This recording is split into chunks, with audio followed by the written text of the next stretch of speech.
Hey guys, today I got a special treat for you. It's a SaaS webinar case study, and in this video I will review the good, the bad, and the ugly when it comes to running webinars for a SaaS company that we did for over a month, and I'm gonna share with you the results we got and also the strategies we used and the lessons that we learned from doing this project.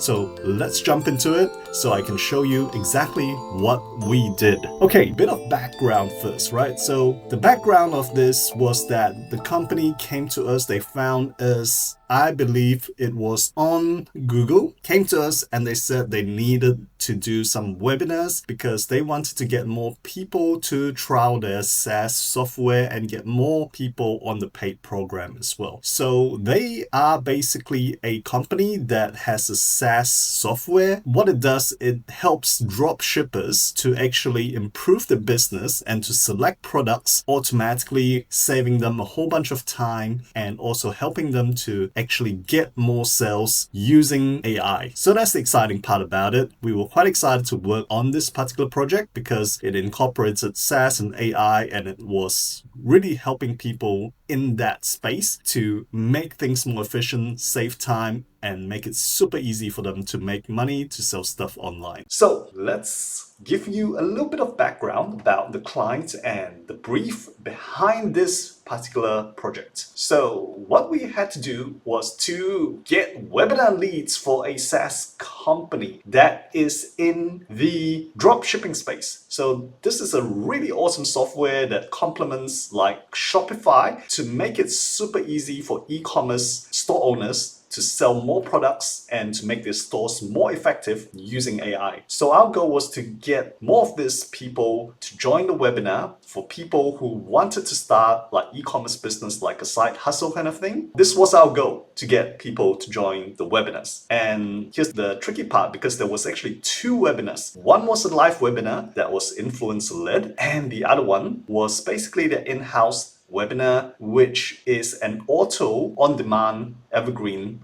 webinar, right? So we had two webinar funnels to set up within this 1 month, which was a lot of work, crazy amount of work. And our goal was to get lots of leads, which will eventually lead to trials, and from trials to paid customers. So that was our brief. So let me show you the good, the bad, and the ugly that came out of this particular project. Let's get into the good. Always start with the good, because who doesn't like good stuff, right? The good is that we got over 3,500 leads in just 40 days. So that is a massive amount of leads using paid ads, all right? These are not like recycled leads and from somewhere. These are all from paid ads. 3,500 40 days. And to be honest, we could have cracked much more if we had done some of the stuff, which I will share in the bad. We had two webinars, as I mentioned. We had hundreds of resultant trials for this software. And we also had dozens of applications for the one-to-one program as well. And we also crushed the previous best webinar CPL of $11. In fact, we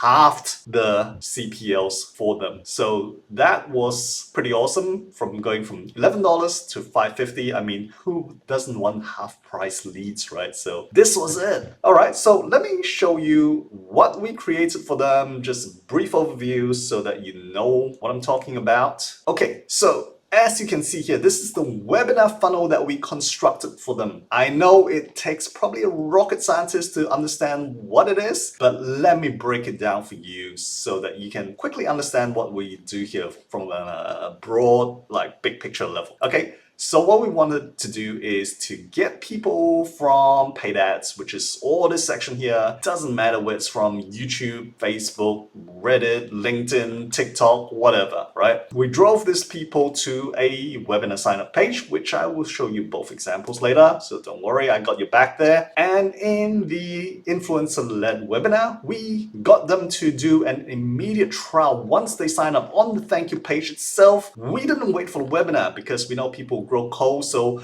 we wanted to get them to take that first step of commitment to sign up for a free trial. And then the live webinar happened. But before the live webinar happened, all these things were happening in the background. We had SMS reminders, we had email sequences. And at the live webinar, this was to basically get people to show up, right? All these sequences. And after the live webinar, we actually follow up with AI bots through SMS and also emails as well to get those people who are sitting on the fence kind of thing, which is kind of rather painful. So we want to help them alleviate that pain by pushing them across the fence to make that purchase. All right, we're doing them a huge favor here. Okay, so that was the whole webinar kind of funnel, right? And then after they purchased, some of them actually bought the course from them as well. All right, so that was the whole structure, the whole strategy. Let me show you the on-demand evergreen webinar, okay, which here's the landing page. So pretty simple. We have a Trustpilot thing, social proof, big headline, right? Show them some examples, what they learn, testimonials, and just sign up. That's it. Pretty simple. Once they sign up, they go straight to a recorded webinar. And it feels like really real kind of thing. We use a software called Webinar Fuel. So if you want to compare their previous webinar, which had something like a 3 or 4% show up rate to the webinar versus this evergreen webinar, we actually achieved up to 28% show up rate, if I'm not remembering wrongly. So that was what we achieved using this evergreen webinar. Okay, massive increase. And as I mentioned, we slashed the cost per registration by 50%. Next slide, I'll show you screenshots so that you know I'm not making it up. So the other webinar, which was a live webinar, is with this influencer. It was a live one-time event webinar where we basically have all this history. We have a bit longer copy here to show, you know, the old way, the new way, and things that they're gonna get, testimonials, bonuses they're gonna get for showing up, because like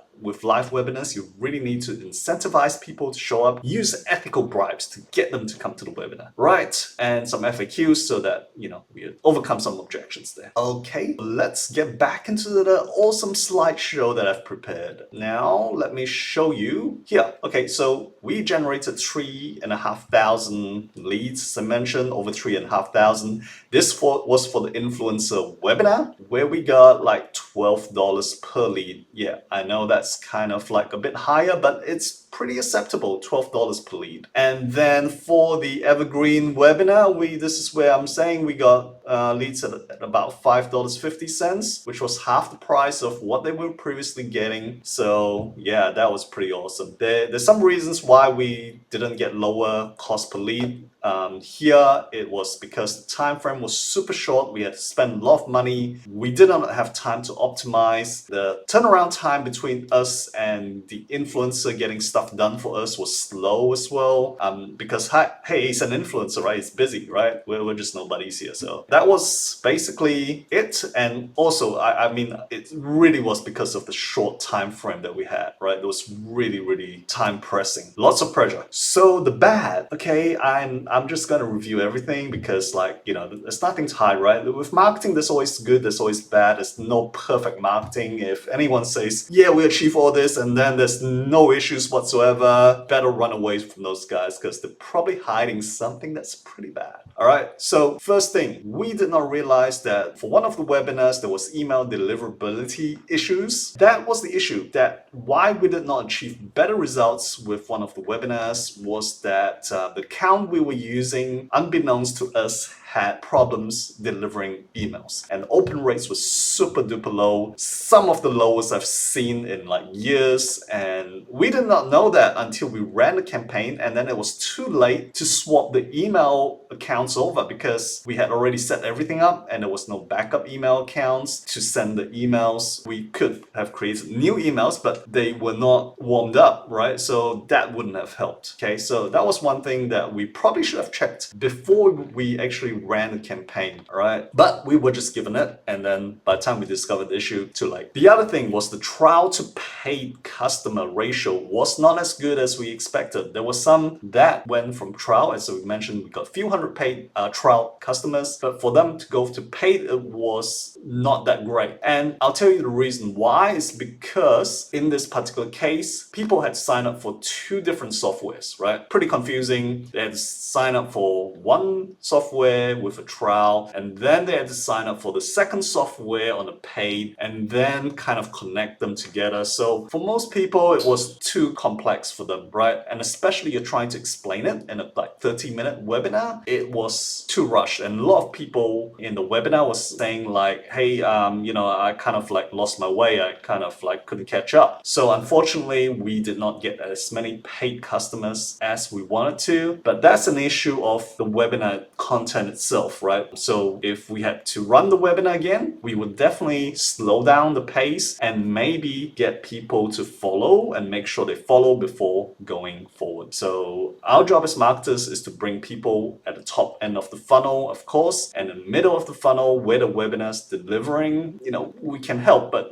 we're not the guys that present the webinar. And obviously it was also one big webinar, and you know, I think we could have done maybe two webinars, which could have improved things, I would say, right? So kind of a bit out of our control, but it's a good lesson to be learned nevertheless, right? Third thing is there wasn't a follow-up plan because timeframes again were so short. We believe that if we had human beings actually follow up post-webinar to those attendees that attended and say, hey, I noticed you signed up for the trial, but you didn't upgrade to paid. What is it that was stopping you? And then, you know, can I show you how to do it, right? Do you want to go ahead with the paid trial? So if we had a human being following up with those, I believe we could have also got a lot more people adopting the software as well. And the planning timeframes, I kind of alluded to this before, but super short timeframes. We were working day and night, weekends to get things out. But hey, we took on the job. That was our responsibility. But if we had more time, like a regular 3 weeks, we could have planned things out carefully, tested more things, and made sure that we got better results. Now, at the end of the day, what we got in that time frame and everything, all things considered, was pretty good. I mean, we got attendance rates pretty high. We got cost per lead dropping by 50% using our blitzvertising system, which check out my previous episodes where we talk about blitzvertising. And yeah, we got 3,500 people or more, over 3,500 people signing up for a webinar within just over a month. So all things considered, it was pretty decent. And the client, you know, understood our predicament, and they were, at the end of the day, they were pretty happy with the results at the end of the day. All right, so finally, I want to show you and brace yourself for the ugly. Yep, that's me as a AI generated female. All right, so that's the ugly. Just a bit of lightheartedness to finish off this episode. I hope you don't mind, because I mean, you know, hey, if we're in business and it was so serious all the time, like what's the point? I mean, we want to deliver results, but at the same time, let's have some fun, right? So I hope this didn't shock you too much, because my daughter was freaked out when she saw this picture. Hope that didn't shock you too much. So that's it, guys. I hope you enjoyed this SaaS case study. If you got any questions, feel free to reach out to us on our website. And if you think you might want to work with us, let's have a friendly chat.